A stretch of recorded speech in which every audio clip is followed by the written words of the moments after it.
You guys look ready. Representing Limehouse Books. Follow them on Twitter at Limehouse Books. Her sister and her, Ginny and Penelope. They're sisters who make graphic novels as well as developing work for television. Their new book, Briony Hatch, is being published by Limehouse Books in September 2013. You can follow them on Twitter. I'm big on Twitter.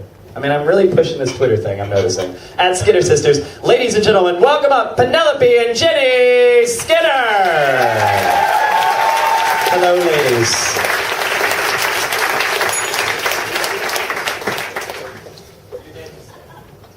We have created the novel Briony Hatch, a story in a confessional style about a teenage girl in the midst of a goth crisis. Briony Hatch was inspired in part by our own teenage angst. As teenagers, we were definitely far from cool. My sister was profoundly in love with Aragorn, aka Strider, specifically the one from the unfinished Lord of the Rings cartoon. She wrote him into her own fantasy novel, heavily inspired by, some might say plagiarized from, the Dragonlance books. Meanwhile, I was obsessed by The Song of the Lioness, a fantasy series in which a girl becomes a knight. I remember the day I finished the last of the 4 books, being overwhelmed by a sense of complete despair, as the bleak reality of my own unmagical life came crashing in on me. I took to my bed, like a Victorian lady, insisting that no less than 3 days off school could cure me of my melancholy.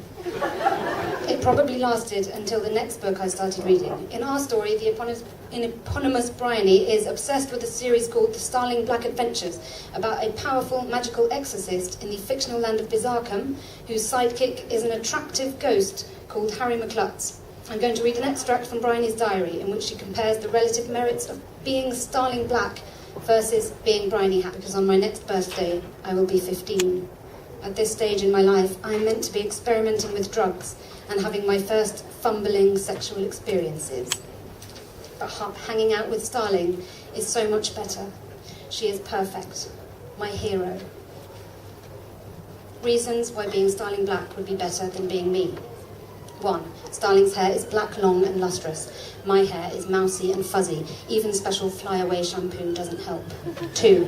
Starling has sexual tension with a wide variety of men and is secretly in love with Harry McClutz, who I am also in love with, even though he is A, a fictional character, and B, a 200-year-old ghost, and therefore would probably technically be a paedophile if he agreed to go out. No one fancies me at all. Even the flasher in the park has never flashed at me. I'm also the only virgin left in my class. What a freak. 3. Starling lives a life of magical adventure because she was born with special powers. I live a life of totally boringness and was born with no powers at all. 4. Starling wears amazing capes and breeches and belts with silver buckles and thigh-high leather boots. She carries a sword and wears an amulet. She has a magical ruby skull talisman with which she performs exorcisms. I wear a school uniform 90% of the time, and the other 10% I spend in a tracksuit because I am too fat and ugly to wear anything else. 5. Starling is psychic. I struggle to work out what is going on in my own mind half the time, and have no idea what is going on in anyone else's. 6. In Starling's world, exorcising ghosts might be illegal, but it is also cool and aspirational. Bizarcum is a place where ghosts definitely exist, along with ghouls, witches, vampires, dragons, unicorns, and all different types of magic. In my world, believing in ghosts and magic used to be okay. One summer, me and Julia played We Are Unicorns for the whole holidays. Now, Julia says that magic is for kids and geeks. When we turned 12, Julia had a barbecue. She set fire to all her dolls and cut the heads off her furry toys. I went home and cuddled all my furry toys and told them I would never hurt them. But then I felt stupid and anxious in case there was something wrong with me. Please note, when I was little, my mum used to say things like, when you're a grown-up, you can do what you want and go to bed whenever you like. But recently she has started saying things like, time you grew up and started taking responsibility for yourself. Or, grow up, Briony. Life's not a walk in the park, you know.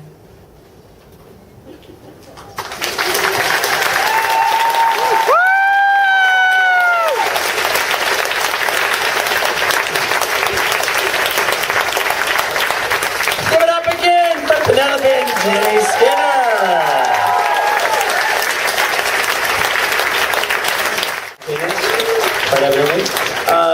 Now we are going to go to our judges. We're going to start with Neil. He's first going to speak about Penelope and Ginny Skinner's work.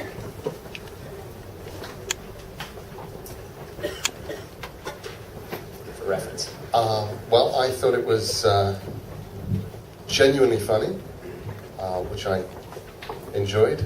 The introduction, obviously, was absolutely as funny as the material. I really enjoyed the autobiographical elements. You felt that you were peering inside somebody's head. And obviously that was hugely reflected in the artwork, where the inner 15-year-old and the outer literary character, what we aspire to be. I like the little skull. Because I think all literary characters should hold skulls and look sort of gloomy. Obviously, I was rather concerned about Briony's eyes. She does look very, very stoned. I think it's a source of concern for one so young, which is also sort of belied by the Adrian Mole-like and rather enjoyable story that we got. There you go. Neil Gaiman, ladies and gentlemen, Literary Merit. And now over to Chris.